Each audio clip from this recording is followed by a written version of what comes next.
couldn't notice the scar at all. It didn't look like she had a dick ever in her life. So What? Oh shit, are we live? Yeah. Welcome everyone. My name is Amos Joseph, joined by my co-host Brook Potter, who is of course in the UK, and this is the 10K Rum Podcast. How's it going, Brook? It's going great, Amos. I must say I just had 2 very intensive days of drug, sex, and rock and roll. I'm surprised I'm actually awake at this time to do the show, but we will touch on that in the hot takes. For anybody who's interested in that, you can check out the subscribe stuff. Yes. But very much enjoying it, and I'm glad we could have the show today. 71, we're not doing bad at all. 71, yes. It's kind of like what is it? Every time you listen to the Glorious House of Gains, every time Rob does a little something, it's cha-ching. So on that note, if anyone is, if you do enjoy the content, if you do enjoy what we're doing, do check out the other episodes, of course, subscribe to the channel and all that, but check out our Subscribe Star. It is below. It is subscribestar.com/shitlord-preachers. I'm still trying to figure out how we can change that, because I always thought, just 10K Rum, change that. No. Everything, when you click on it, says 10K Rum, but then the link itself, the URL, cannot be changed. But I think that's a little fun. Subscribestar doesn't care. I suppose. A little bit of a throwback, but do check that out. We do have, of course, multiple tiers of perks where you can join the Discord server, which has a total of 2 people, which is Brook and myself.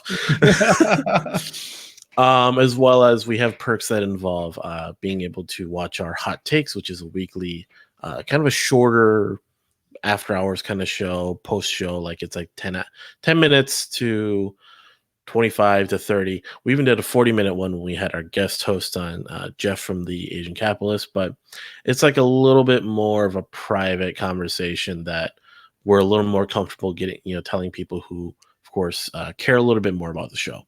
And of course, we have tiers that involve,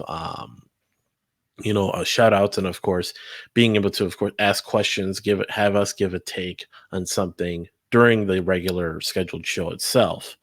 So yeah, do check that out. Of course, all the links are below, and we do thank you guys for that. So, Brook, what's going on today? Today's recovery day, so yeah, that's pretty much what today is. People may not know this, but I'm actually getting older. I may not look it, but I'm getting up there. And I can't be doing this like 2 and 3 nights of drinking and partying in a row sort of thing like I used to. I mean, back in the day in Trinidad and Tobago, it was, you basically go out on Friday, party for the full weekend, and you literally drive from the party to your office with a change of clothes in the back of the car and go straight into work. On Monday morning. That's how I used to roll. Can't be doing that anymore. But yeah, so I mean, today took it slow. Got up late, showered up, freshened up, came down to the office, try to get some work prep for tomorrow. Got myself a nice pizza to try and get some carbs in me to retain some water to get this fucking hangover out of me. But yeah, I'm doing all right. What's going on with you? Anything new this week? Like I was telling you just before the stream, life is a whole bunch of fun. Just working on a lot of different things right now. That where I've been and stuff, it's definitely we'll just say it's an interesting life that we both live, I guess. Yes. The path to self-improvement is paved with many, many challenges that you didn't think you'd have to meet. But, had some car problems I had to deal with, had some other financial issues I had to deal with. But it's just, we don't have to get too much into that. And then, on top of all that, still working on like keeping up with, of course, social media, talking with people, and which kind of, I guess, ties in. I guess I could use this to kind of tie into our topic because, I try to stay informed and everything, and then it's so funny how like just how much of a meme this whole election is going to be, and this 2020 election, and just how much stuff is like just the crazier and crazier things that candidates are saying on TV. Because I mean, it's all about. I think it's all about just trying to generate views, trying to generate buzz, and just conversations, which is a double-edged sword. Like you have the good of it, like, hey, it's good that we're talking about these things, but on the other side is these people are gonna have to really go through with their crazy promises, or at least try. Indeed. Indeed. So what I'm talking about is Beto O'Rourke, or his name's technically Francis, isn't it? Something like that. And I don't know where the battle thing came from, but yeah. I think it's just like some nickname. Like, I wonder if he's trying to be like,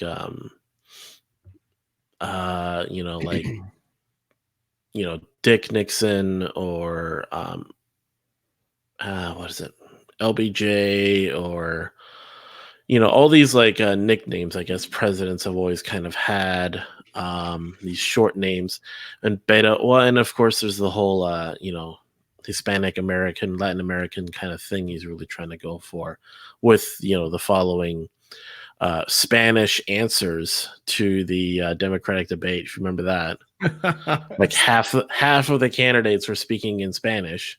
That's trying pretty to fucking crazy. one up each other, like, I could speak Spanish on national TV. But I mean, Beto's like been really pushing the edge, and like he even just outright put up a video. Like, I mean, we all know that presidents are like, presidential candidates and presidents, that they're people. They're not just some glorified people that are like supposed to be supernatural and perfect and presidential, as the media would like you say. But you kind of think like there should be some standard, to like how they behave. I mean, You would hope. So in the realm of like looking at optics and stuff, like Beto is really pushing. Like, so he did a video. Well, there's a clip of him at some stop on his campaign trail, and he's talking about, I forgot what it was, if it was healthcare or guns, one of those. I mean, they're just as equally crazy to talk about those. But he basically was saying, and I mean, just outright, no censoring, no bleeping. He's just, well, that's fucked up. Like, said that in a video, and he put that up on his Twitter. Interesting. And I'm thinking, okay, so he dropped the F-bomb in a video, as a presidential candidate. That could go either way. I mean, is that just the typical Democrat, liberal, left-leaning, like, I'm so edgy because I can swear? Or do you really just like, don't give a shit about optics in that sense? You're willing to take that risk somehow, because even, I mean, what Trump says, grab him by the pussy, and everyone flips out. This guy says, something's fucked up. Well, he's talking about the right thing in the right context, so it's okay, maybe. I don't know. But the crazy thing he said in this last debate was, yes, we are coming to take away your AR-15s. Right.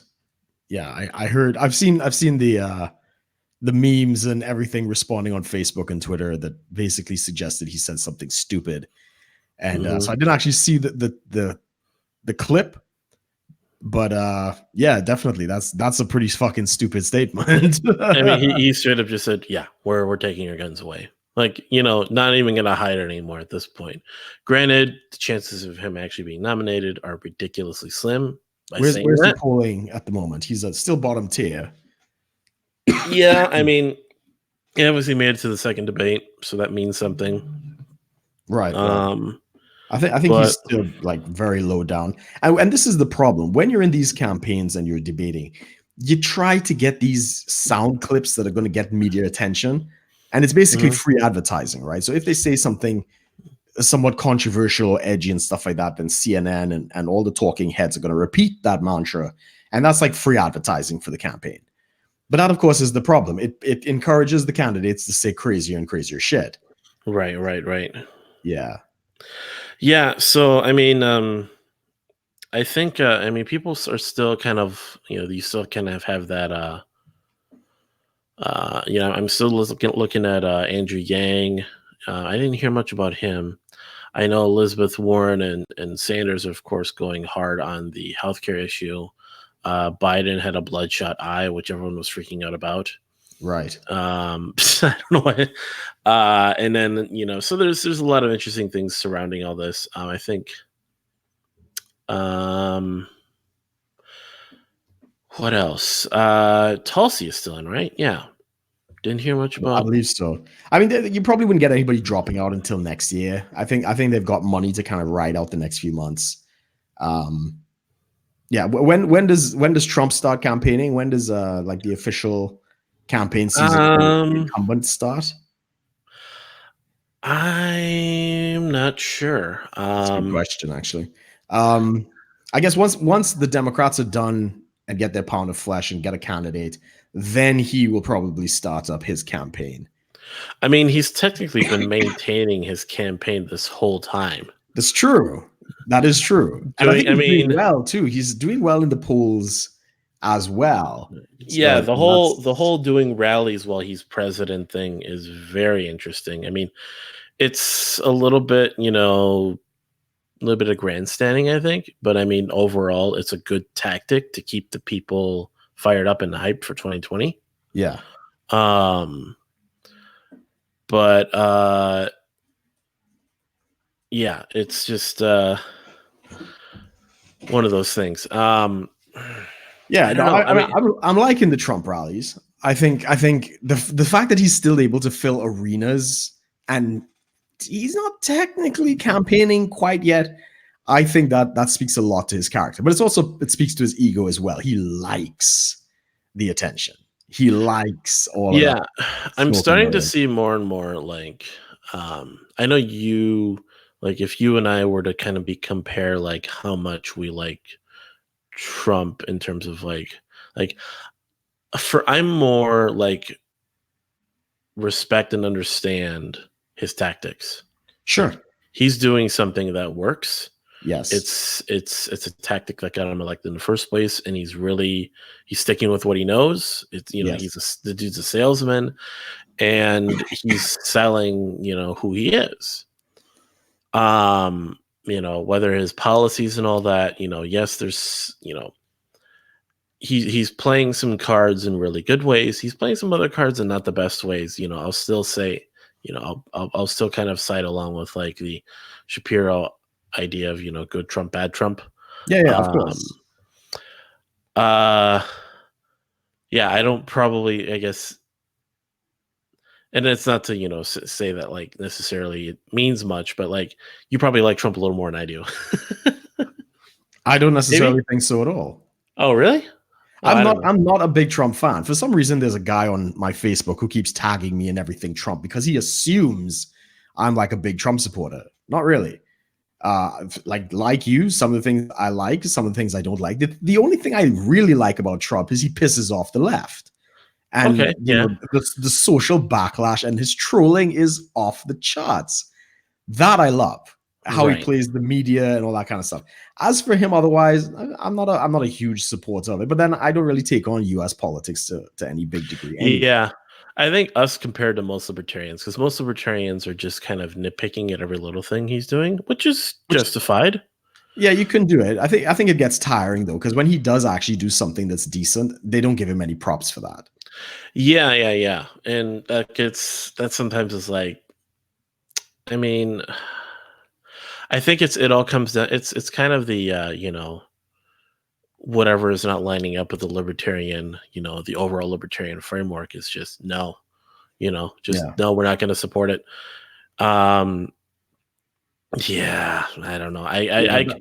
It gets tired. It gets tired. Like I think he did well with cutting regulation in a lot of different areas. I like that. Didn't like him. Yeah, the tax cuts I liked. Didn't like him on some of his statements regarding guns. Didn't like him on what was the other thing that he did? Oh, the tariffs. Although I understood the tariffs in some respect because he's using it as a negotiating tactic. So he threatened the EU, for instance, with tariffs because they put tariffs on your stuff, right? So the whole EU is a protectionist bloc to keep free goods and stuff like that out of coming into the European zone, so we buy from each other, sort of thing. Curvy bananas. Yeah, exactly. Which is ironic. We talk about all this aid that we need to send to Africa. Why don't we just give them access to our markets and let them sell shit to us? and they can, prosper. That's the problem in Africa, is lack of access to markets because of the fucking EU.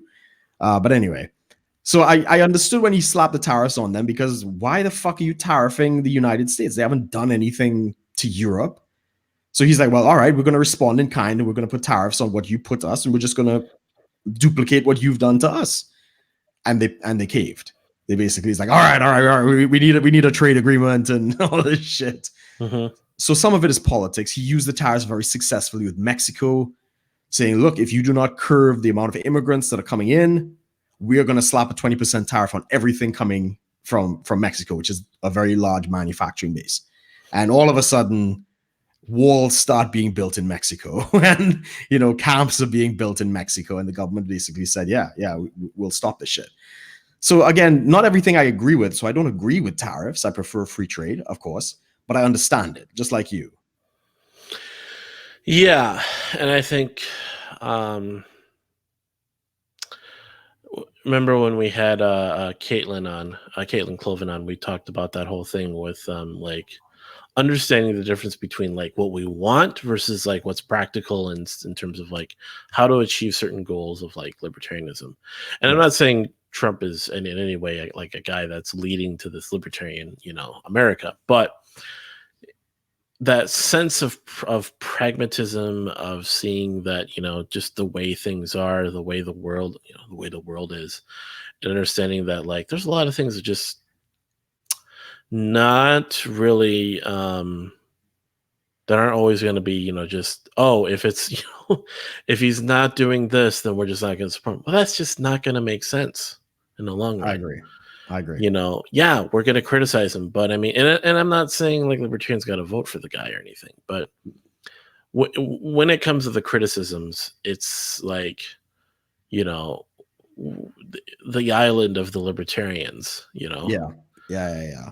And then really it's just the island of the libertarians and then the island of the Libertarian Party, which are two different places almost. Well, I mean, every libertarian is a different person, and so it's unsurprising in that respect. But yeah, no, I completely agree. And this is my issue, even with Reason, which is one of the oldest libertarian publications in the US. Gillespie and his boys and girls, they shit on Trump for everything, every little thing he does. And I'm kind of like, oh, for fuck's sake, man, when he actually does something good. Well, Reason is open borders. They don't believe in borders and all that kind of shit. And they got a lot of heat for that, as a matter of fact, when they put the videos out and stuff like that. But yeah, so I understand you're trying to set yourself apart from the mainstream parties, the Republicans and the Democrats, and you think your position is basically you got to shoot at both of them. But I thought it was really, it was just over the top at some point. I only ever care about Reason because Stossel puts out videos through them. Yeah, Stossel does some good stuff. That's about it. And he stays pretty like, I mean, it's like, yes, it's political, but it almost seems apolitical with the issues he tackles. Like he's tackling political issues, but he's actually, when he interviews them, the people involved, he's only interviewing like the people on the ground, basically. He's not like, hey, Trump, why isn't like prostitution legal or anything like that? He's like, no, I'm going to go talk to advocates and people who like, don't give a shit about these things in terms of like they care about them. Like he did something, I think, on, prostitution. So he went to go interview like a guy who ran, I think was it the guy who ran at Bunny Ranch? Right. The one in Vegas. Yeah. He went to go like interview the guy who ran him, and he interviewed a couple of the prostitutes. Yeah. Asking them like, do you guys feel demeaned? Do you feel like, oppressed, your position? Like, no, we enjoy the independence we have by doing our job and being able to be paid for it. And our customers and us have an understanding, and, there's a respect, all this stuff. So he's talking about all this.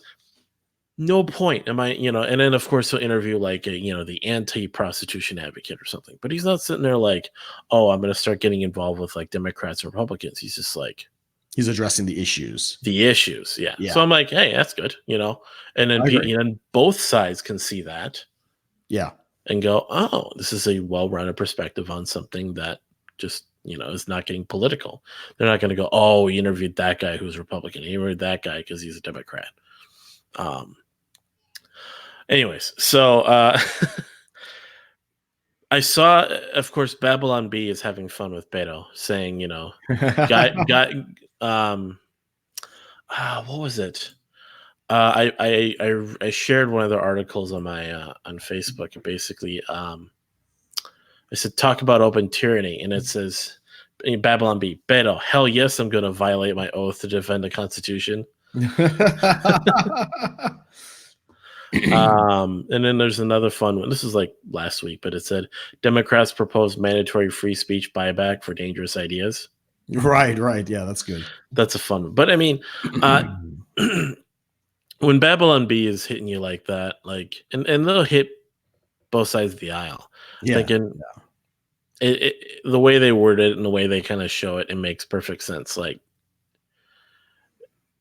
at least with gun control and stuff, and like, stricter background checks or whatever, like, you can at least have a little bit of hiding, room to hide behind, to kind of go, well, I'm not wanting to take away your guns, because Second Amendment is still a thing.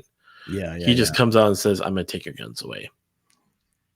I mean, I didn't see the clip, so I don't know exactly what he said. But I know he was addressing the AR-15s. That's verbatim. Yes, we are going to take your AR-15s away. Right. I'm just out of curiosity, in terms of mass shootings, what is the weapon that is used most often? Is it a handgun? Handguns, right? So that's like just pistols. AR-15s tend to be the higher profile cases that make it to the news. Handgun shootings are taking place on smaller scales, but actually kill more people. Right. Especially in these, super strict gun zones in like Detroit and Chicago. Right. And Los Angeles and San Francisco and New York. And wait, what? Oh, all the places you're supposedly like have the hardest time getting a gun, with has the strictest gun control laws, the most gun crime. And I'll say mutual acquaintance of ours, not the mutual friend, the mutual acquaintance I was telling you about before the show. Right. Started posting about, this, and I had to really break down, like, a lot of when I talk about things with, a lot of political issues, and this person tries to say they don't identify as left, but yeah. And sure. So okay. we talk about these issues, and I think it comes down to, I mean, a lot of what I see is not really even coming down to like the facts or because I try to get them like, hey, dude, you should be more informed on these issues. Yeah. If someone who doesn't even own a gun, with all the secondhand knowledge that I know about guns, is vastly superior to a Democratic presidential candidate, that's a problem. There's a problem. I agree. I don't even have a gun. No. And it's like I'll say that. And that's a problem. So they don't even. So I'm stating this to him, and I'm saying, so you need to understand, like, So what was it? I'd have to go back and look at this conversation a little bit. It kind of went back and forth. It's not like too long-winded or anything. So what was it here? I mean, I think he posted something about. It was one of those scenarios you hear about, like, so people will post on Twitter, like, I took my child to this place today and this thing happened, and my child looked at me and said, Mommy, why is it like that? And I couldn't give them an answer. Like one of those totally fake scenarios. Yeah, one of those never happened stories. So this person basically posted one of those, and I said, do you understand how clickbaity this is? Right.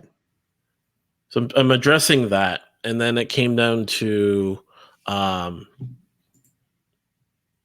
lot. And then he started bringing up this person started bringing up like different things, like, well, like we'll talk about all this, but of course, vaping's the problem. And so it tried to like bring it to another issue because now the Trump administration is talking about the whole vaping thing. Right. That's something else I don't like particularly about Trump. Yeah, it's a very boomer type of thing, Yeah. vaping. Someone I talked to had this theory that he must have caught Barron with like a jewel in his room or something. Jewel is like, you know what those are? Yeah, the little Yeah. they're really popular with like younger kids, but he goes maybe caught him with that and just had an outburst, It kind of freaks out. Sure. Yeah. So I'm like, okay, we're talking about guns though. Like, so this person likes to like throw in like, well, the hypocrisy, like the right, says this about guns, but then says this. I said, we're not talking about that. So it's communication. So I try to like help them understand. Like, first off, you're deviating from the point. Yes. Why we're talking. I said, you obviously want my input. You're putting out these things and expecting. You're just like, you shouldn't just expect people to disagree with you. That's the first problem. Yeah. So we're talking about this now. So I'm going to talk about, I said, I'm not going to deny there's a gun problem. Right. No one's denying that. He's like, well, how do you propose we solve it? I said, education. Yes, I would agree. I said, did you know it was only in the last couple of decades that this really became a big problem? Yeah.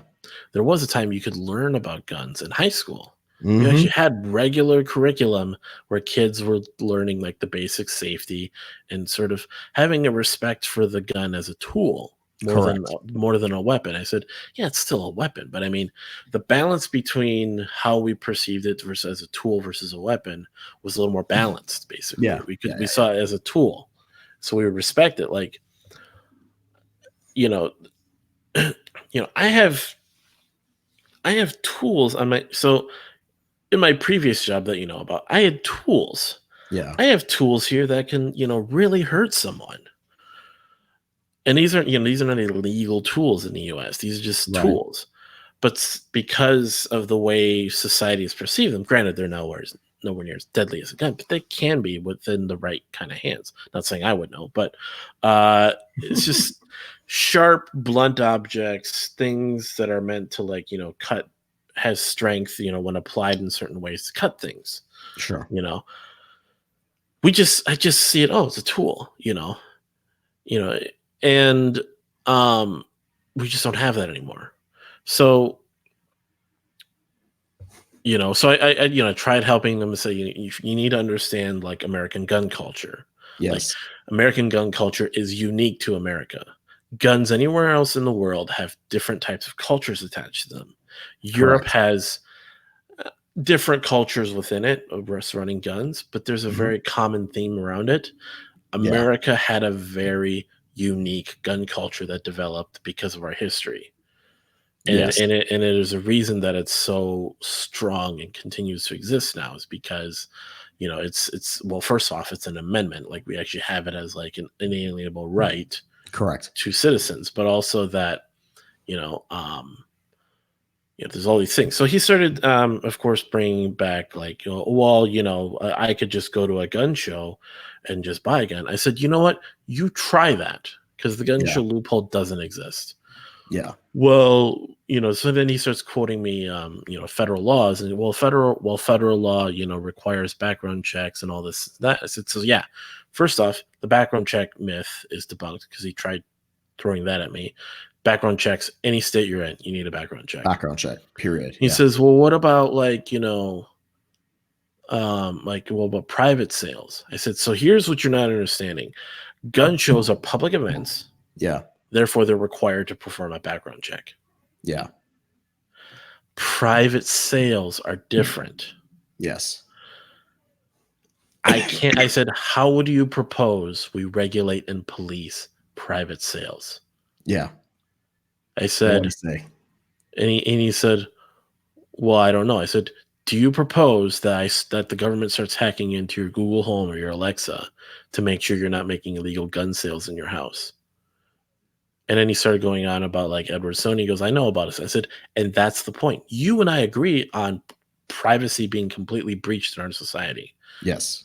He says, well, why don't you just put away your phone? I said, no, there's steps. Like I'm actively, like, you and I are actively like using the internet, using devices.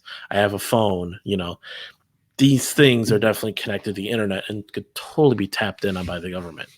probably are being tapped in, considering our conversations. But I mean, but I mean, but And some of the comments from Brian. Thank you, Brian. exactly. But I mean, we're actively like this is like we're willfully understanding that and taking part, like, because we want to get our message out and stuff. We want to talk to Correct. people. We like having conversations.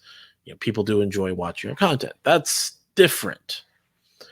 Now, you know, so we're going through all this. So it's going into the weeds, of course. And this is where I'm starting to Where say, it always goes. well, this is what I'm seeing is it's like it goes into the weeds, and it's all about communication styles. The way I'm communicating is we stick with a point. We can go on little tangents, but let's bring it back to the main points. Yes. So I started to like walk this guy through different things, like, you know, okay, so you know, the gun show loophole doesn't exist. Private sales would have to be a complete breach of privacy to ever try to like attempt to like, you know, just cover and like police every single like private transaction. Like, people are going to get guns. We can't stop that. Without having like a full-blown like surveillance state, like more than it is now. You can actually gift a gun to somebody in Kansas. And I know there's plenty of states that have that law, and like you can even you know, some like that's a way to that's like a loophole almost. You don't have to get like go through the proper permit. So there's all these things. Yeah. And we can't just change all that. We can't just police all that without, you know, breaching privacy. So we're talking about all this, and then I kind of like try to bring it back. Okay, we're talking about the guns here. You know, so education and all this stuff. And I said, but let's think about this too. First off, while gun violence as a whole is on the decline, yes, mass shootings are up. Yes. So there's a difference. There's something going on. While overall, fewer people are dying, more are being talked about. Yes, is basically what it is. So there's something there too. And I said, and then I said, let's look about this too. You know, and then so I started bringing up like the gun violence study done by the CDC under Obama. Right. And he says, oh, you know, Obama would be better. I said, oh, yeah, because we totally want a president that would be doing way more drone bombing of brown people than the guy we have now. Right. And then he was like, oh, just, you know, and I said, understand that, though. Like, yeah, I understand. I don't like this guy either. Yeah. But at least he's not drone bombing people, you know, brown people in other countries as much. I mean, as far as we know, you know. Yeah. But I mean, granted, you know, somewhere down the line, maybe we find out it was about the same. But there's differences here. So you got to understand, like, you got to pick your battles and understand like, just because the guy seemed, you know, Obama seemed charismatic or whatever, doesn't mean like all this stuff is whatever. Anyways, so we're talking about all this, and then I go, okay. I said, so here you are, you're trying to detract. Like, do you want me to talk about this like CDC study? He goes, sure. So I said, okay. The CDC, while understanding that there's like 30,000 annual deaths to gun violence, you know, and I didn't even touch on like the suicide thing. Like, sure, which is a whole other thing. Yeah. Yeah. I said, you know, there have been reported of like 500,000 to 3 million lives saved because of the defensive use of guns. People basically being that many lives being saved. I said, and then, you know, and I said, I'm not even getting into other things too that are just fact, like how, you know, what's things surrounding gun violence. And he goes, you know what, you win. You know, I bow to your superior knowledge of facts and data. And I said, you know, and I said, and that's complete bullshit. Yeah, you can't just talk. You know, you can't just deflect that way. So we're talking about something. But it's I said we're talking about something, and so I used an example, and I said, let's just say and I'm not, because if I try to say like what topic I'm trying to use an example, it'll might give away who this person is. But let's just say we're discussing a certain topic that you know a whole lot better than I do. And this is a topic this person probably does know better than I do. And, you know, this person starts quoting a lot of these, you know, different books they've read on things. And basically I say, you win. You know, I said, you know what? You win. You totally debunked my idea. And this is something that this person took, of course, at one point was very important to them. Said, Yeah. how insulting would that feel to you? Now think about how insulting it feels to me when I'm talking to you about like verifiable facts and figures on gun violence. And he goes, fair point.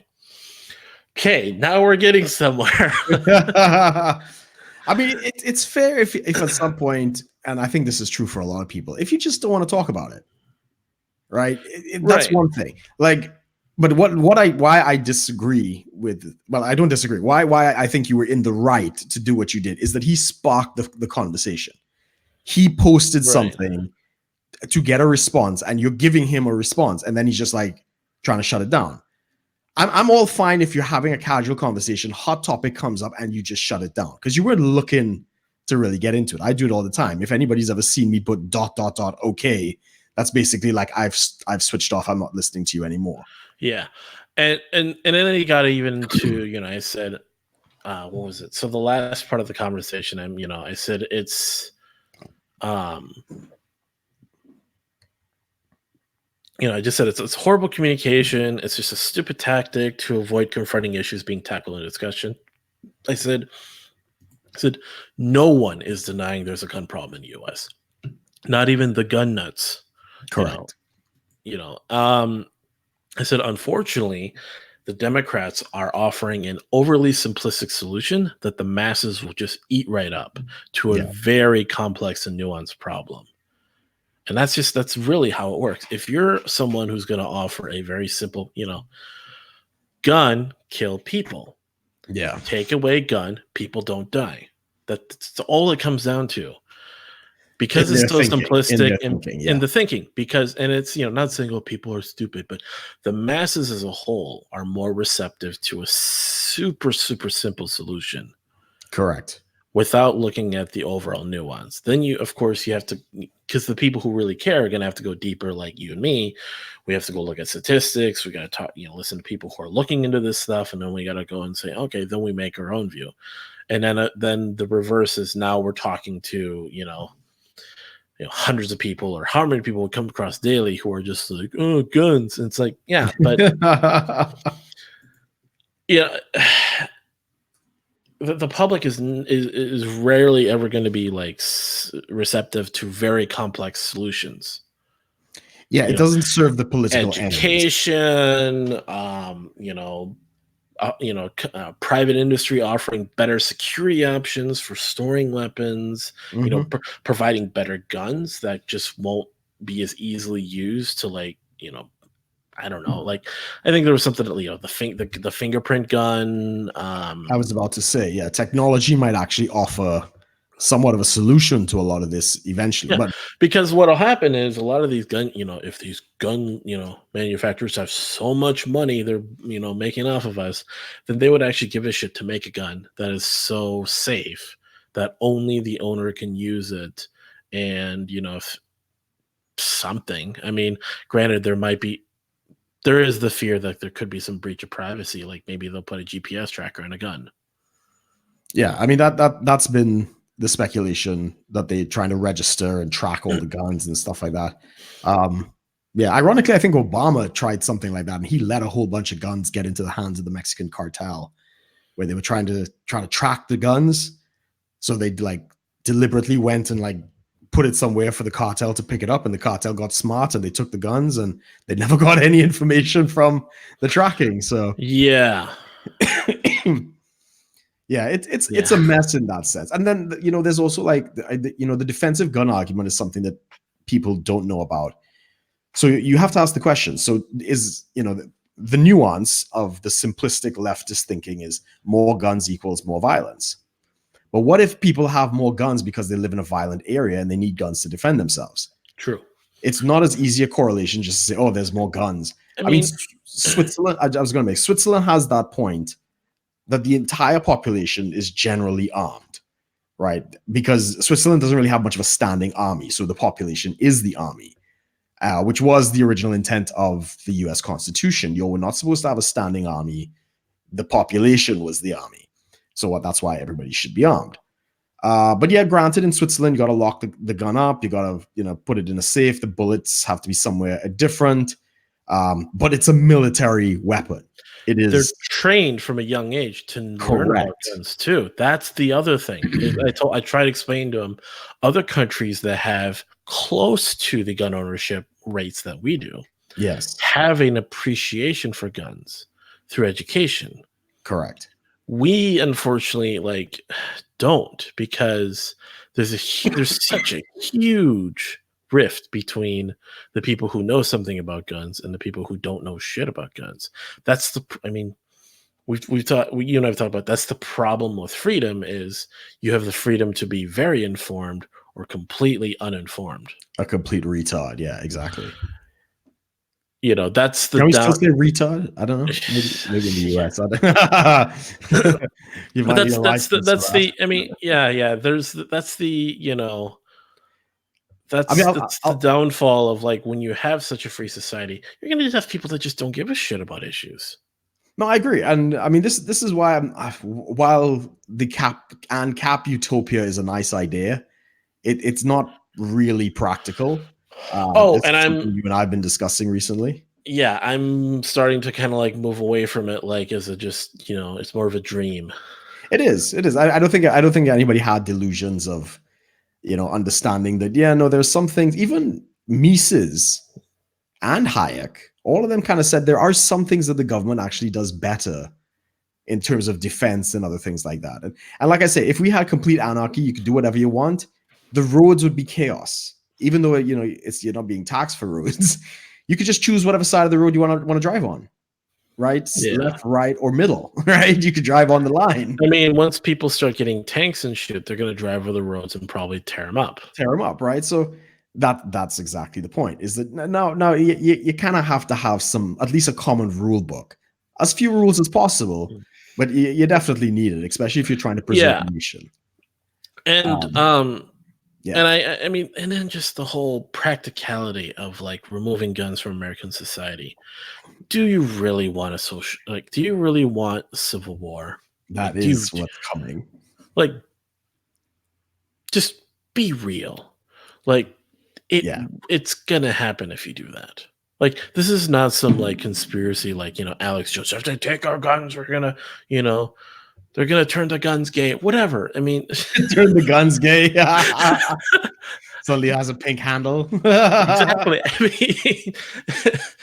it identifies as female, I mean, there are I mean, this was so funny. I've heard of pink guns with what is it, oak, tree seed bullets. So you would shoot it into the ground and plant a seed. Brilliant.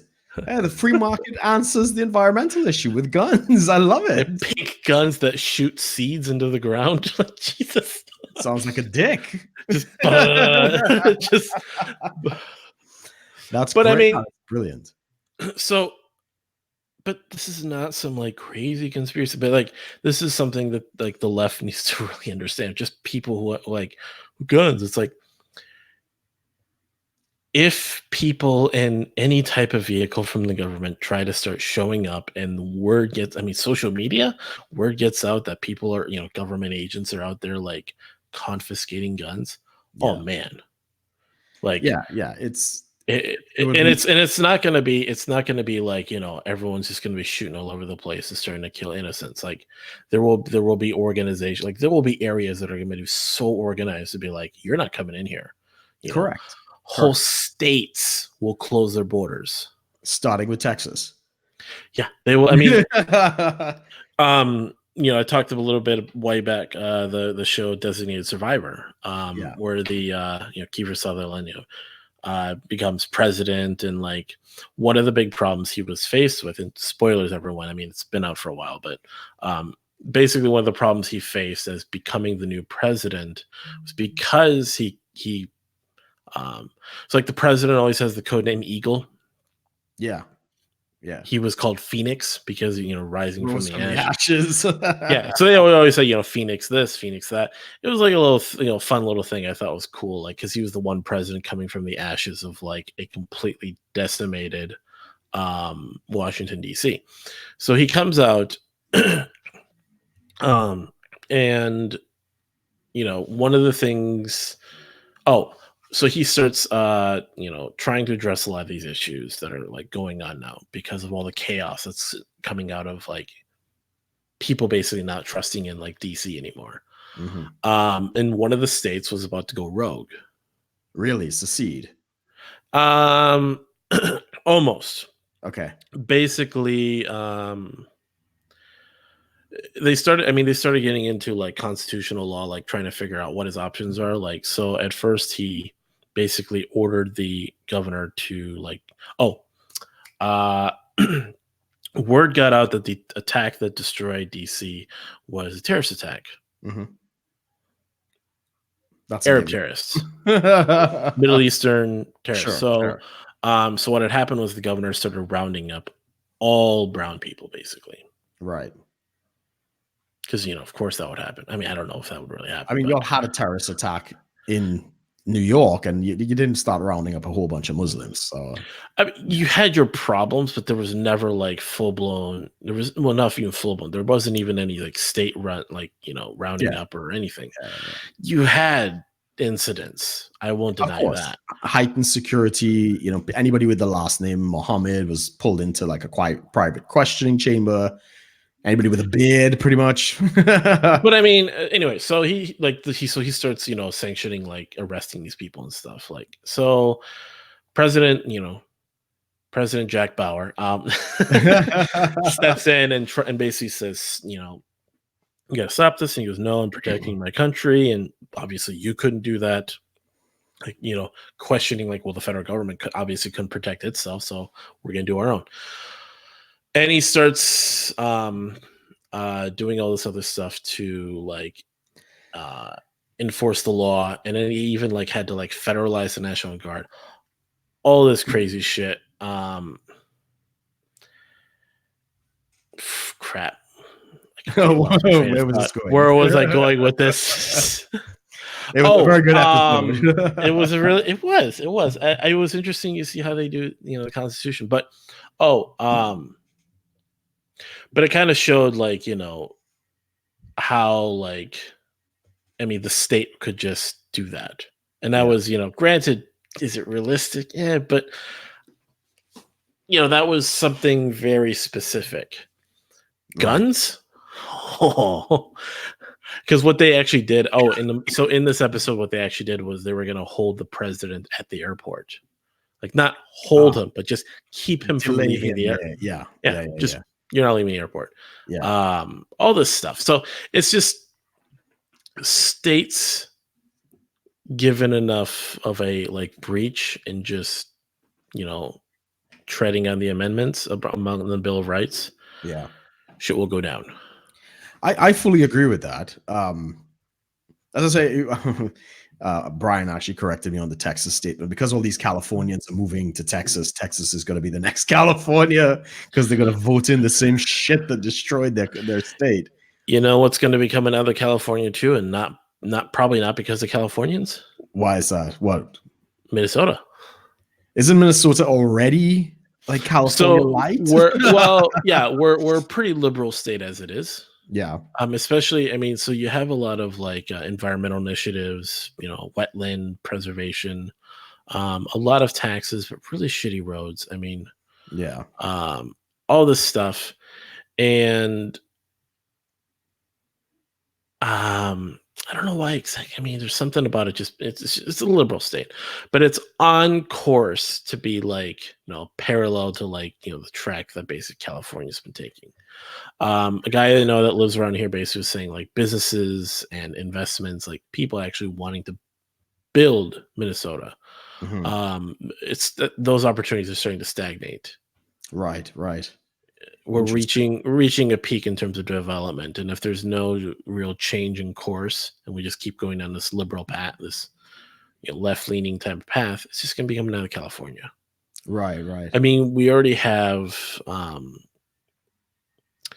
the beginnings of certain, let's just say, demographic shift that has shown like parts of town. So part of my job, is I go around a lot of the cities, and I've actually gotten a better glimpse of some of these areas that are just very run down. So it's and like migrant slums sort of thing? No. The term that was used is Little Mogadishu. I see. Okay, there. Um.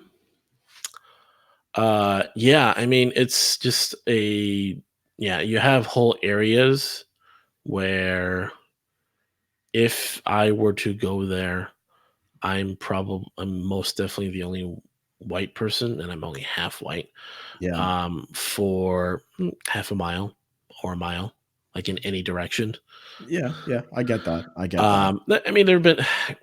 If America is supposed to be such a melting pot, why is it that you can find video footage of people going to very popular spaces?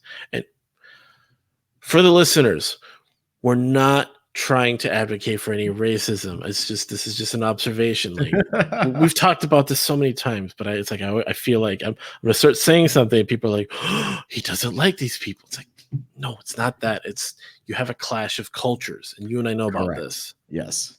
But you walk into the Mall of America, like someone took out a phone camera and they recorded themselves walking through the amusement park. Yeah, in the mall. Yeah. Like 4 minutes long. Only one, all hijabs. Yes. And burqas. Yes.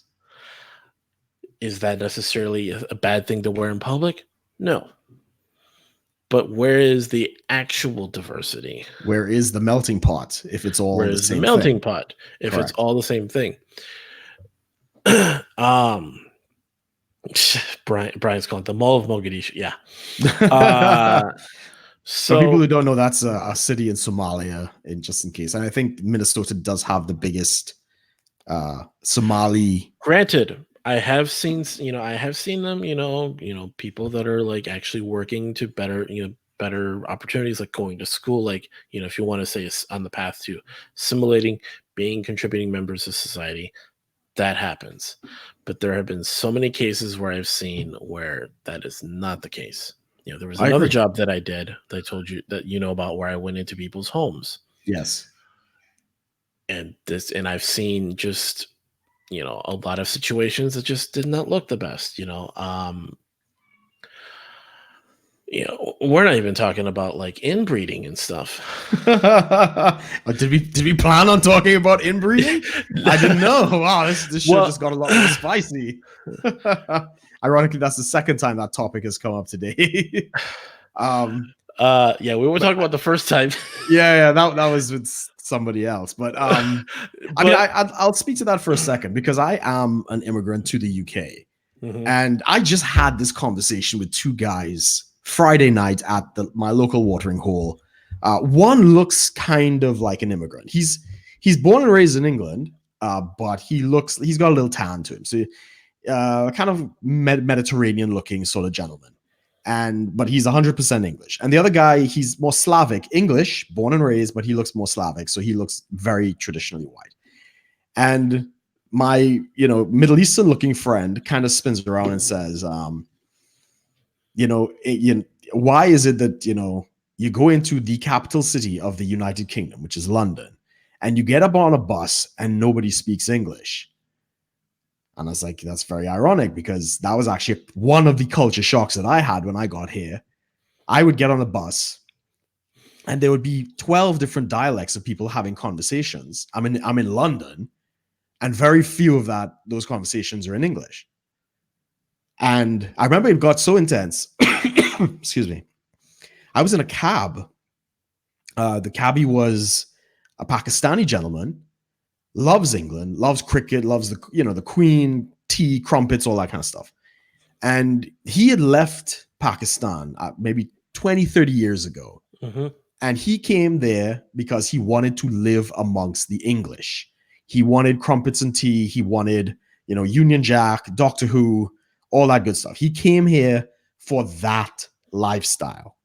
But now he says his entire community is now Pakistan light. And he's now surrounded by the very same people he's trying to get away from, right?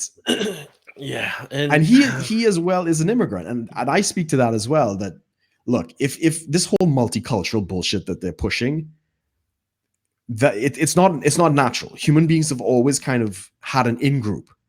And whether that's demographically, racially, or otherwise, that's just been our history for millions of years, thousands of years, whatever it is. So the idea that you're just going to import a bunch of people and let them breathe English air and suddenly they become English with completely different cultures is a bit of a stretch. That's another utopian fantasy on the left. Well, the utopian fantasy that basically all cultures are equal and that they'll all just get along. And it's like that. Not saying it will not happen. Maybe eventually. And let's hope. It will, but it's not going to happen today. Definitely not. People are still so implicitly tribalistic, I should say. Is that the proper way to say it? Yeah. Humans are tribal, no matter how way you say it. Oh, political ideology. Beyond political ideology. I'll say this. Now, I've had conversations with people all across the political spectrum.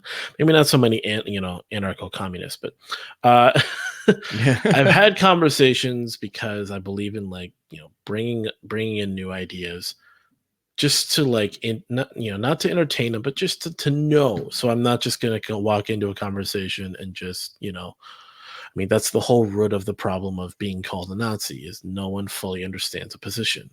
Correct. Granted, there are positions that, yes, you're probably advocating for Nazi ideas. Yes, I will say that there are actual people that believe in that.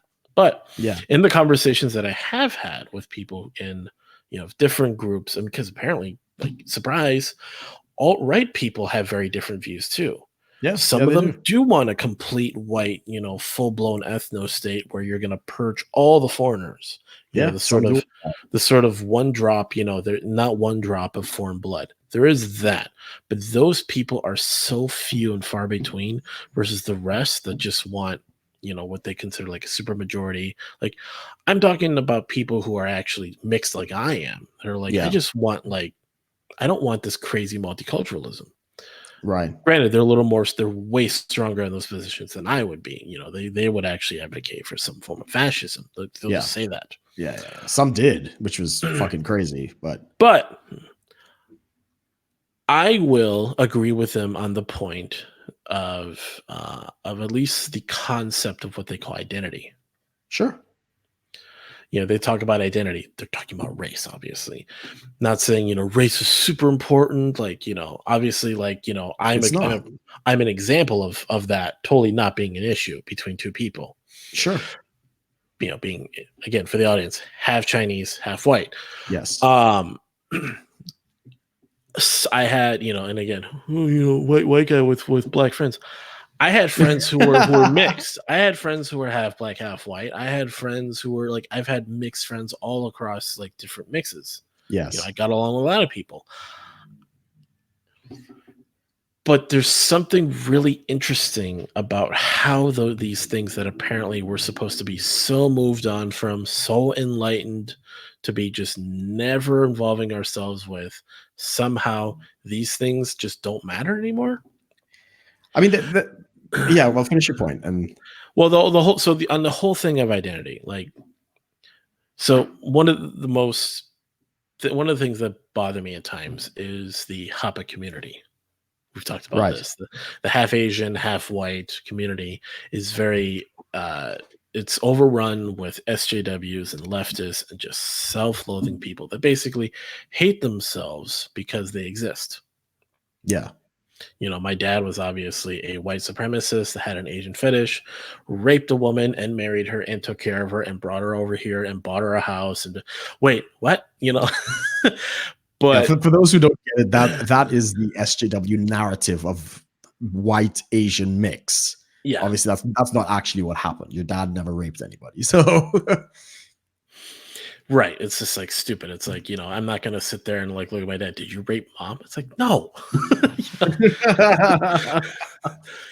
maybe if she asked nicely, Jesus. But you have this narrative out there and it's but while that narrative is completely untrue, there is something that self-loathing, that a lack of like any real coherent thinking, I'd say, among a lot of Hapas originates from a place of insecurity stemming from the fact that they do not fit in. Correct. And why don't they fit in? Because they're not white, but they're not Asian either. Exactly. So for some reason, race actually matters in a sense there. And it's not to say, oh, it's like, it's not everything. So what I encourage like Hapas out there is to forge your own path, create your own, or Identity. creating their own culture, their own identity, to forge a path where you can, while I am like patriotic and I'm proud to like American principles, American ideals, I also have a close tie to like, I have an appreciation for for Chinese culture, but I'm not actually very patriotic and like, for China or anything. Like and I think we talked about this with Kirk Megu when we had him on, talked about like Taiwanese nationalism. Like I care about Taiwan as a nation. Yes. But I care more about America. Yeah. So it's kind of both. So that's something that I've like created outside of this necessity for like some sort of like racial thing. Now, and I said, but for the rest of the population, for the majority of the population that is maybe isn't as self-aware and as introspective to like walk that out, most people, whether they think about it or not, are behaving in very tribalistic manners on the basis of race, not necessarily in hateful or bigoted or prejudicial ways. White people live with white people, black people live with black people. That's just happening. I'm not saying that's necessarily, alt-right people, good, bad, whatever. It's a reality. It's a reality. Alt-right people take that reality to say that's fact and that should be imposed. I am not saying that. Like, I want to be very, very clear, because I talk about this and people immediately want to just blow up and it's like, no. Like, this is the one thing through conversations I have that I can understand. Okay, they get, like, there's a very small bit of truth in that when they alt-right talk about these things. Yeah. But it's, little. I mean, this is what the point I was going to raise on this is. I think there was a Harvard study that came out on the issue of diversity. And the professor who did it, he was like a pretty staunch leftist, and he really believed in the diversity is our strength mantra. And the results showed the complete opposite. That when you actually increase diversity in an area, there's less communal cohesion, there's less sense of identity, there's less pride in the area. You tend to see an uprising of crime. And it has a lot to do with exactly what you talked about, where you talked about the Hapas. The Hapas are half Asian and half white, or something. Is it also like, it's not just white, it's just half Asian. So it could be any race they're mixed with. It's primarily half white, half Asian. Sure. Mainly it's, half of European. So it could be, American, European, but half white. You do have even more rare. You have your like half black, half Asians. Yeah. Those I dated a rare. Japanese African mix, Nigerian African. She was stunning. The daughter was, oh my God. Yeah. So you have this. Yeah, they exist, but it's of course majority. Yeah, they exist. They have a right to exist. Bigfoot exists. No, but like I want to finish the point. Oh, go ahead. Sorry. Let me finish the point on the study. Right. So Brian, quite right. Less social trust and all this kind of stuff. So it's not a strength. Period. It's not a strength. The only time that it was a strength is if there was a common goal attached to it. So the only places that you see a multitude of people working in some kind of cohesion is in education and the military. That's it. And it's kind of forced upon them, right? Everybody's got to work towards their education. You need to work in teams and stuff like that. As well as in the military, everybody's got a fixed mission. That's when you have that goal, race becomes the least important criteria. Competence and meritocracy becomes the most. Can you do the job? Are you the best person to do the job? And that's really how it should be. It doesn't, and I completely agree. I don't think that race has nothing to do with anything. I'd be lying. I mean, as much as I like my diversity of women, and I try to have a wide breadth of sampling of females out there in that area, yeah, I'm definitely wide open, you know. But then I came from a place where I was a minority, and I did not get the best treatment. I did not, you know, there wasn't a lot of prospects for me and stuff like that.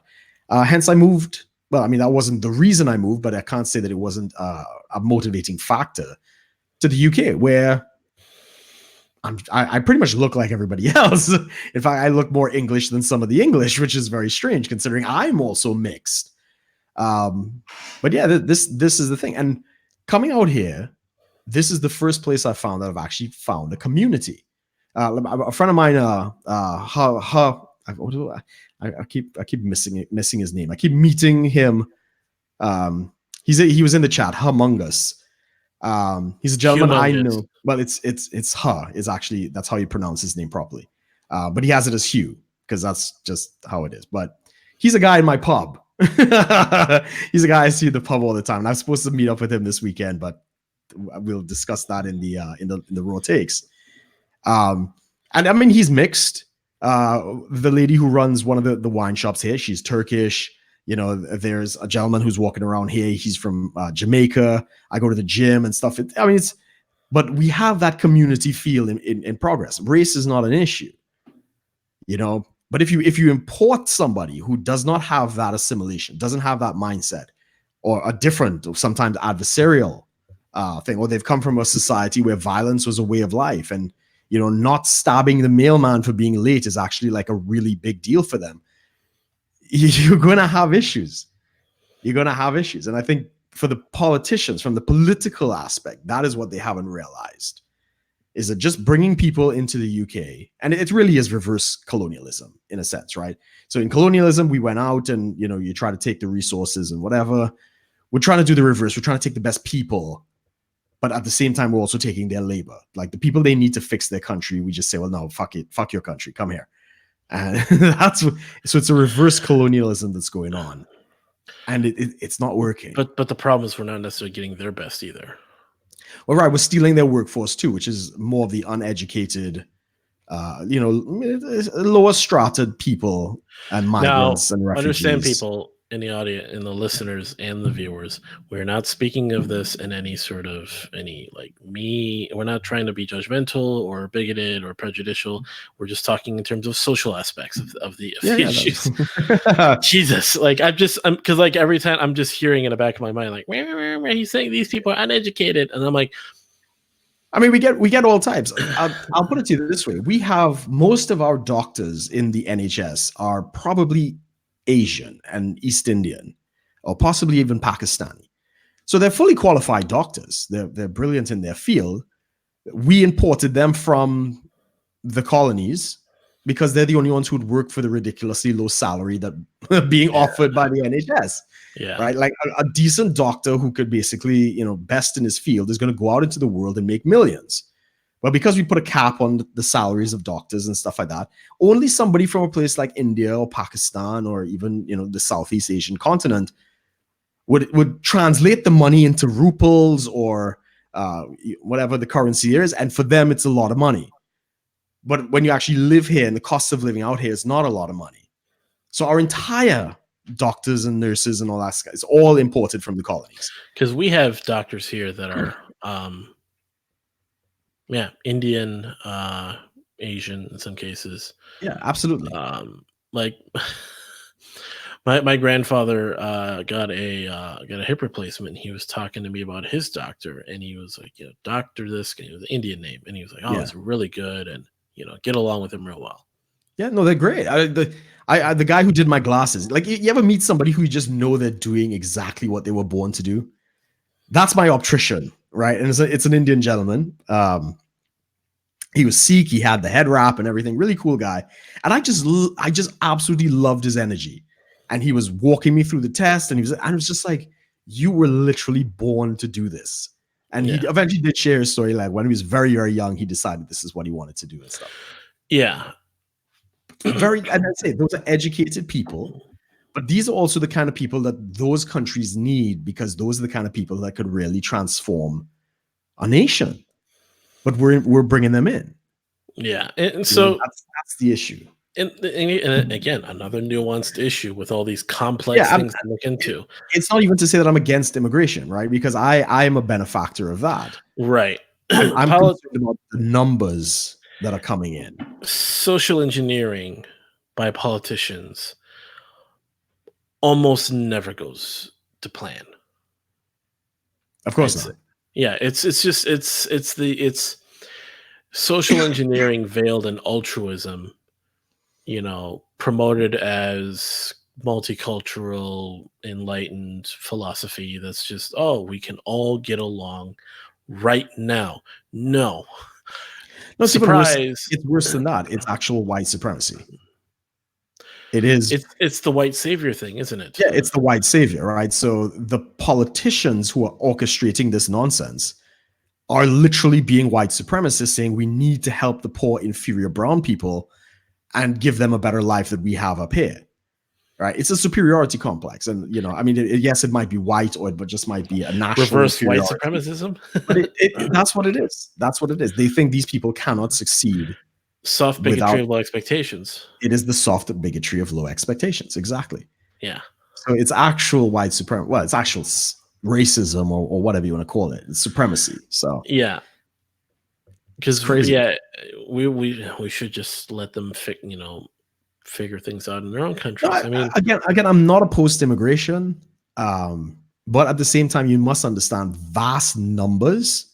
So even in my home country of Trinidad and Tobago, we are getting Venezuelans are coming to Trinidad. Now, Trinidad is an English-speaking country. Venezuela is a Spanish-speaking country. 40,000 Venezuelans have been documented and arrived so far. And that we expect that number to increase, right? That is not a 4%, but like a 2% increase in the entire population, right? And everything is changing. You're seeing there's now a Spanish version of the newspapers that are coming out. That, again, the newspapers are all in English, and now they're doing one in Spanish.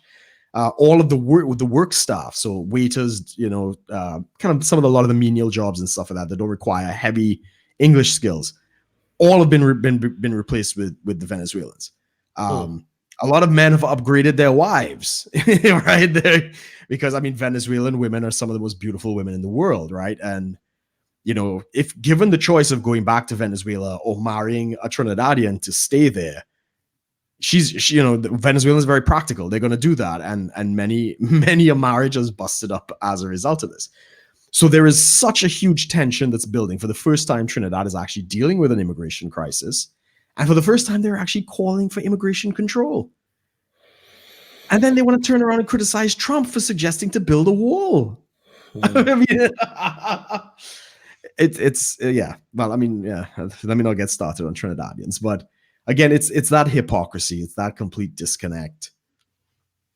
Yeah, it's a pretty sad state of affairs. Yeah, but it's people, humans, people nowadays, we're just humans are people. Humans are people. Yes. Humans, I say people, and what do you mean people? Humans. Some of us identify as non-binary androgynous aliens.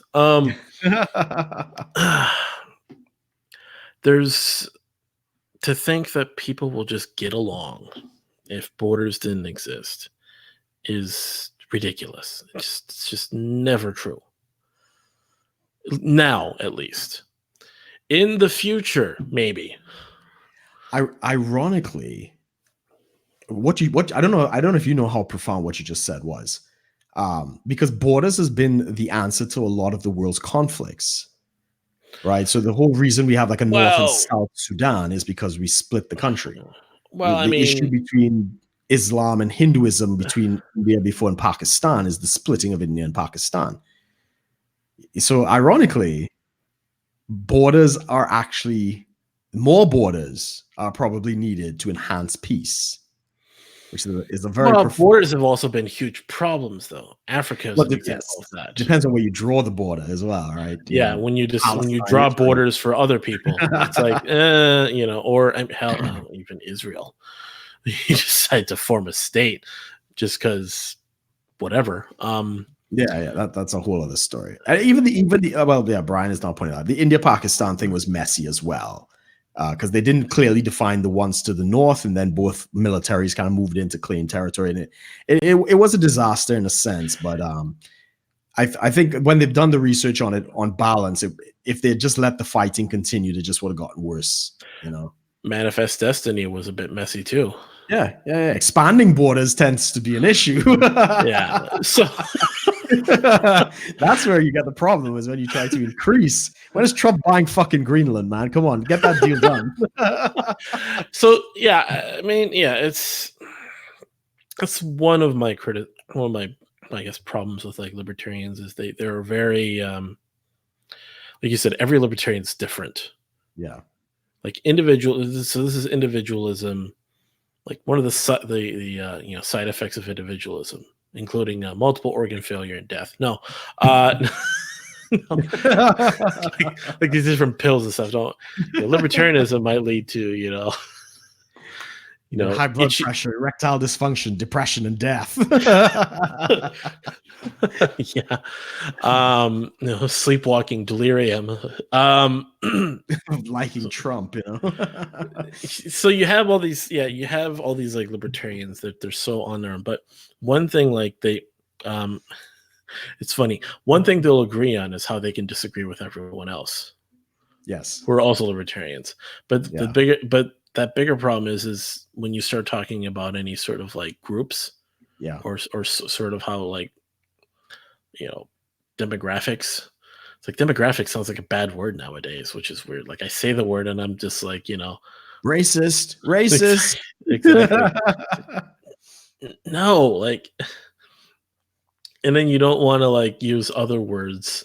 Yeah. Anyways, so when you try to talk about this, they get really, they just, again, the ideals tend to pop up. The utopia of just everyone, everyone's just going to be a greedy capitalist, and we're all just going to be prospering. It's like, yeah, that'd be really nice. Mm-hmm. If you had Rolls Royces and AK-47s driving around, smoking a dookie. It's like, smoking weed and snorting coke off the hood of the car, whatever. That all sounds absolutely awesome, but it's just what? Oh, I see that comment. We see you, bro. We see that comment. So you get all this, and it's just like, yeah, sounds great, but reality is reality, and just groups behave in the interests of the groups, and we'll sit here and we'll talk about how like we understand 20% of the population is more self-aware, more introspective, more thinking on their own. They can think for themselves than the other 80%. So the other 80% is going to behave in very predictable, very basic manners, which involve culture, race, gender, political ideology and stuff. It's 20% that are really the ones that can ever really consider like, okay, we can all just get along. Like, if you took the 20% of like the, I guess, most self-aware and people that can actually think on their own, and you put them into like a community, they have a better chance of getting along. I think so. But as that population grows, you'll have another disparity of another 80% group that pops out. That's just I completely agree. And this is something I think libertarians don't address, as you were just saying, is that not everybody is motivated by the same things. Right. So, okay. Yeah. I mean, we all have self-interest, but we're not interested in the same things. Like you were saying, it'd be great to live in, ANCAP City 101 off, in Nevada somewhere, drugs, sex, and rock and roll. You're running your brothel and you have like 2 coke houses and, all that kind of shit. And you're making money. Great. But let's be real, not everybody's interested in making money. Some people just want to, paint and be artists and shit, Yeah. And this again is why the thing that they have in common has to be the culture. It has to be, I'm not going to, try to get money from the guy with the coke houses and the brothels just because I'm a poor struggling artist. Live and let live. You do you, as long as you're not hurting anybody. I don't give a shit. It's the culture, and that's what the study showed. You need to have a common goal in order for any kind of multiculturalism to work, and that includes society. If you don't have that together, some guiding principle. So the issue between the left and the left tends to believe equality is the highest ideal. And they believe in equality of outcome, not necessarily equality of opportunity. The right, for the most part, believes in individual freedom being the highest ordeal. It's kind of like, do whatever the fuck you want, just don't hurt anybody, and do things within the law, kind of thing, right? Mm-hmm. That's why we have a divided society, is because we have two different sets of ideals. We have two different sets of goals, and they're not compatible. They're diametrically opposed. Yeah. So that is where the diversity message isn't wrong. It's misguided. It's incomplete. The only place you can see diversity as a strength is if you have a common denominator, some cultural drive that says, yeah, we're working all towards this. But you said though, those things that identify such a multicultural group was war, military, And education. Education. Yeah. And even in education, you could talk about that. You see cliques even in the school system. Yeah, I think the best place is probably the military, because you have cliques, but it's ranks, right? You got, your captains, sergeants, and so the officers kind of congregate. And when I talk to you about this with people, like people go, "Oh yeah, I was getting along with all the races." I was like, "Well, you were a veteran though. You're in the military. Of course, you had to get along with these people." Yeah, it wasn't tolerated, exactly, which is good. Like you had to, so which is good. Yeah, which is good, but it's just like. So you would, what you're basically hinting at is you would need that level of like imposed order upon the populace to make multicultural. You would need like an authoritarian, like right. Well, you need a goal. You need a goal, because what will supersede race and other things is meritocracy. So if you have a goal and you say, okay, we're building the society for the future generations, right? And you have clear leadership saying, okay, this is what we want to do. We want to have clean streets. We want this, that, and the other, whatever. And people start working towards that as a community, even if it's not everybody, but just in general, enough people work towards that as a community. Nobody gives a shit about what you look like. They just care if you're the right person for the job.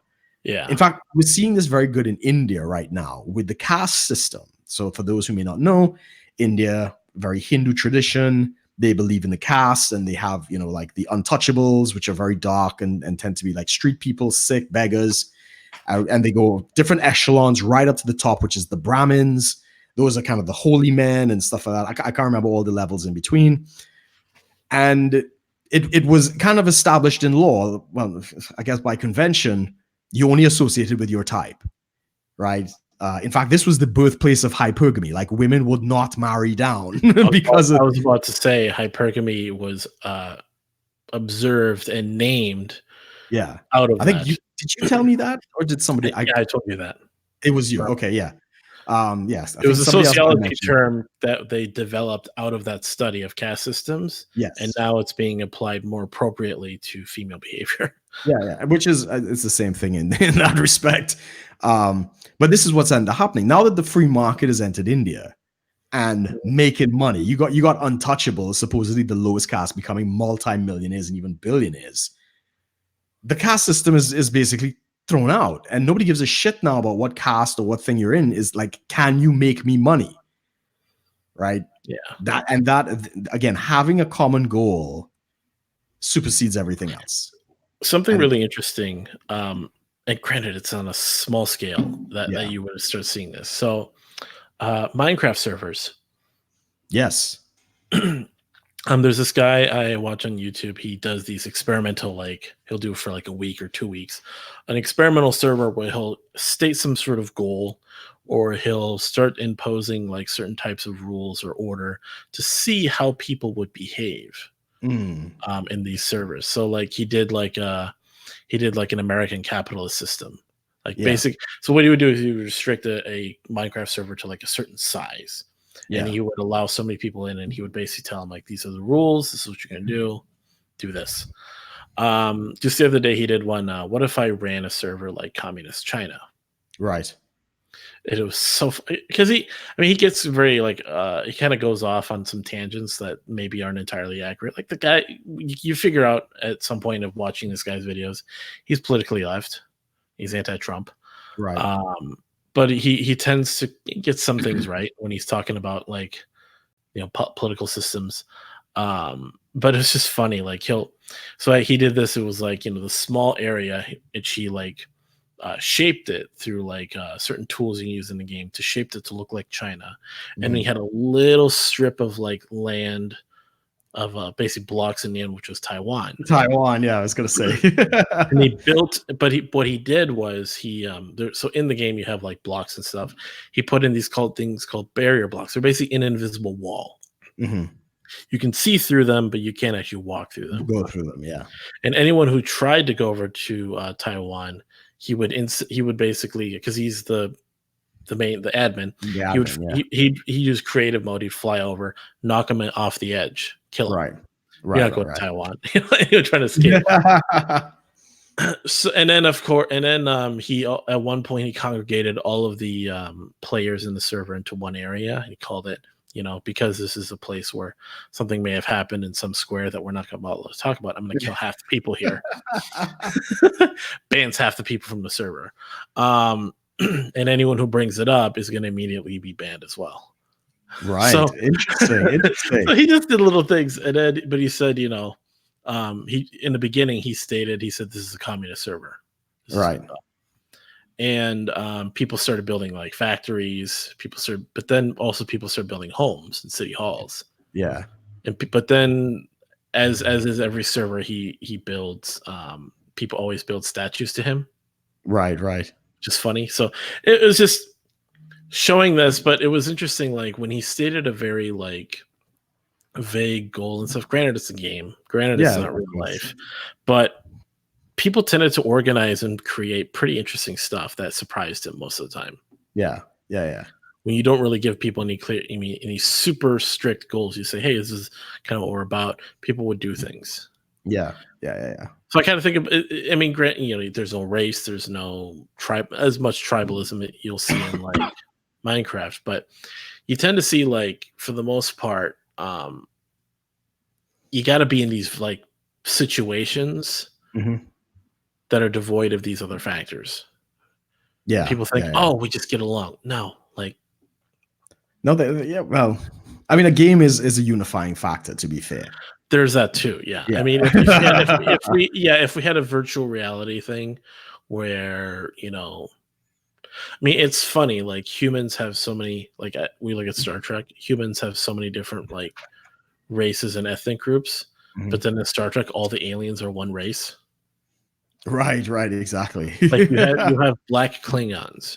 You don't have, well, Discovery changed that. There was the albino Klingon. Yeah.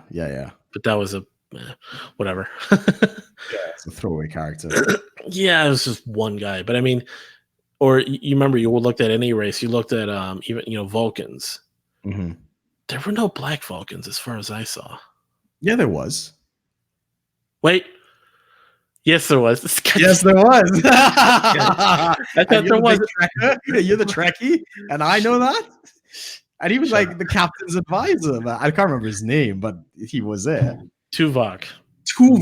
That was it. Voyager. God damn it. That was one.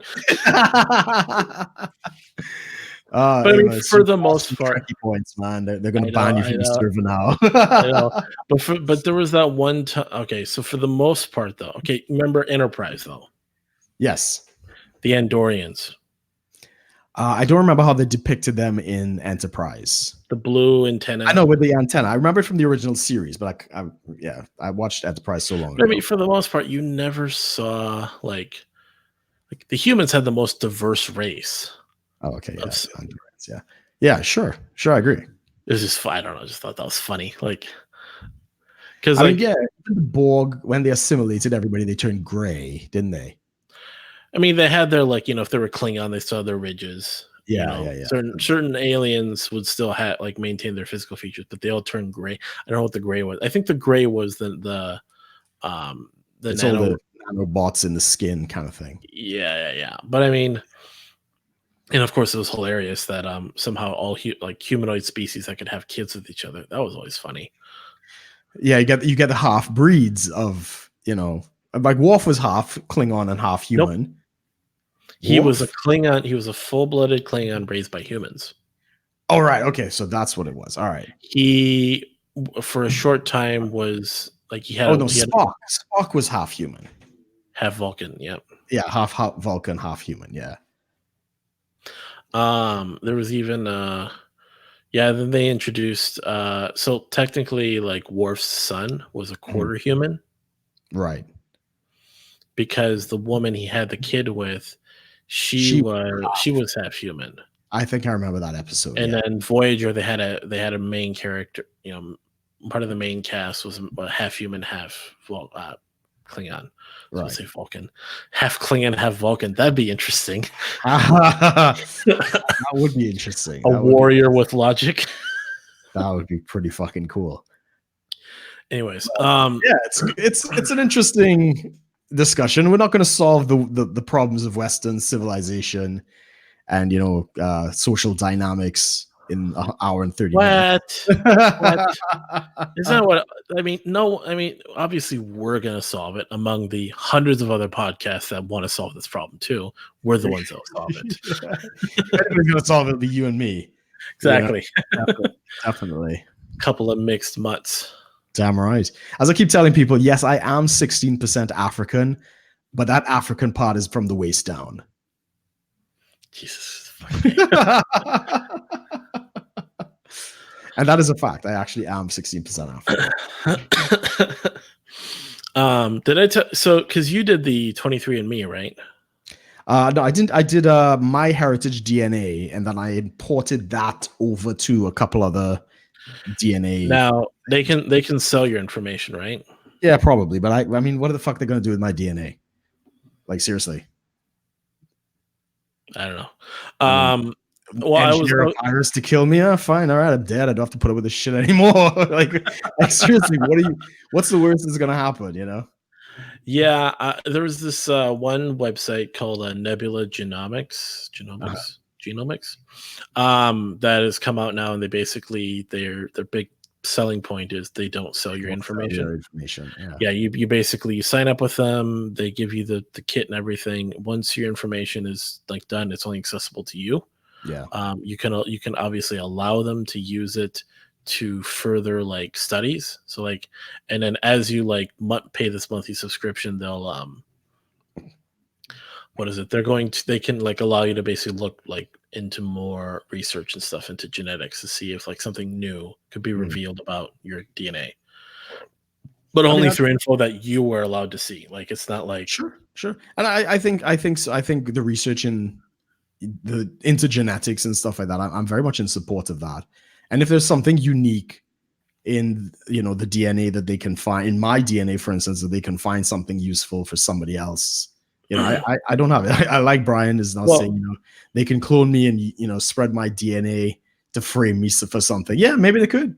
And then I get to live for free off the dole as they throw me in prison. Then I don't have to work anymore. It might actually be pretty. I mean, one thing I noticed with the whole thing with with genes is crap, I lost my train of thought again. Dude, are you getting like early onset Alzheimer's already, man? Jesus Christ, man. Yeah, I should do these genetic tests to make sure I don't have that. Actually, I just did the genetic test for the health. I'll touch on this quick. Yeah. And that's the one thing I have a propensity for. I will probably have Alzheimer's or something like that later on in life. But they said I am at a higher risk for that, which isn't uncommon because my mom has it now. But hers has been accelerated from years. She's 70 something, but she's been accelerated it because of the amount of drinking. She was a heavy alcoholic. So, but yeah, hopefully by the time I get up to that point, they could upload my consciousness to the cloud and I'll get a cyborg body and I'll be great. Cyborg dick. Yeah. No, Bring the hammer. genetic discrimination was what I was thinking about. So I don't feel, so they created this. There was this law that was passed about basically where you cannot discriminate against someone because of their perceived possible like genetic advantages they might have. Right. So, for example, like Michael Phelps has actually been studied to show to have like certain genetic advantages For on swimming. how on how his body was built, on how the muscles are, how his bones are, and everything allows him to be a better swimmer. Yeah. That's genetics. Yeah. He basically under this law cannot be discriminated for that. Like, oh, if they can actually prove like this is a thing, they can't discriminate him, so you can't compete. Now they haven't extended, of course, any of that to like, if they start genetically engineering babies, like what's that going to do? Yeah, I think we're a couple of years away from that. China's probably going to be the ones pioneering it. A very similar thing. I think there was a female track star. Now, I was confused whether she was trans or if she is like a biological woman, but she does have exceptionally high testosterone for a woman. And I think that was the controversy. I think she was actually a biological woman. And nobody seemed to be able to tell me she was trans. So I think she was a woman just with very high testosterone. And of course, she's dominating the field. But as I said, within the confines, that's Imagine a advantage. Yeah. If they can engineer women with higher testosterone, or heck, even men with lower estrogen, to basically be more. Well, yeah, I think to kind of take a conspiracy theory from Brian, I think they're trying to do the reverse. I think they're trying to lower men's testosterone because I mean, but wouldn't you think though? Like, I mean, especially like very authoritarian, like state-run countries like China. China would do it. China would trouble. Well, they engineer like perfect athletes, soldiers. Yeah. They might even try to create some like better bureaucrats, better state. I think the technology might supersede the bureaucratic shit pretty soon. But I mean, they'll try to create like a better president or something. Yeah, kind of Manchurian candidate sort of thing. It's possible. It's possible. Yeah. But I think we have a couple, maybe a decade or so away from that kind of stuff. Some real Gattaca shit. By then I wouldn't care. I'll be rich, drowning in whores, wouldn't give a shit. You wouldn't be genetically superior, Brooke. You think I care to be superior to anyone, Amos? I'd be better than with all your money. Yeah, let me wipe my ass with this $100 bill,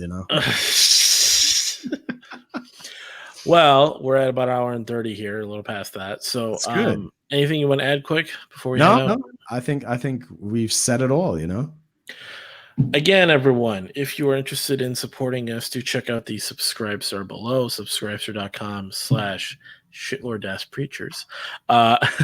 Just let the listeners know where Shitlord Preachers came from. Just give them a quick recap. We used to be called that. Yes. Most people here know that. We had it. That's the old name of the show. And we wanted to rebrand because apparently the algorithms didn't like that. Yeah, for some reason they don't like shit very much. I don't know why. No. That's total mystery. I mean, they'll have shit on YouTube, but anyways. So yeah, check that out. There are, of course, different tiers with different perks. One of the perks, of course, is our raw takes, which Brooke and I are going to go do here now, which is basically 20 to 20 minute ish. It's shorter post-show conversations we have that are a little bit deeper, a little bit more private, just things that we love to share, but we don't want to share in a regular show because anyone could be watching. Whereas if we have a paywall, people that care about the show would be a little more receptive to what we have to say there. So, anyways, so thank everyone for watching, and of course we'll be back. Now, we might have someone on Thursday. We might. I'm gonna follow up with him this hopefully Monday. For real this time. Hopefully, yeah. I don't know where he is. He's in Vegas at the moment, so we'll see. Yeah, it's looking like a lot of fun. Yeah, have you seen his postings? Right, it's pretty funny. Yeah, I mean, he just went to, we're of course talking about Robert Frank, so we're still working on him. Yeah. Oh my gosh, surprise, we still haven't had him on yet. But we'll have him on hopefully Thursday. Yes. That's it. Yeah. So anyways, thank you for joining us. We will of course see everyone on Thursday. Thanks for watching, everyone.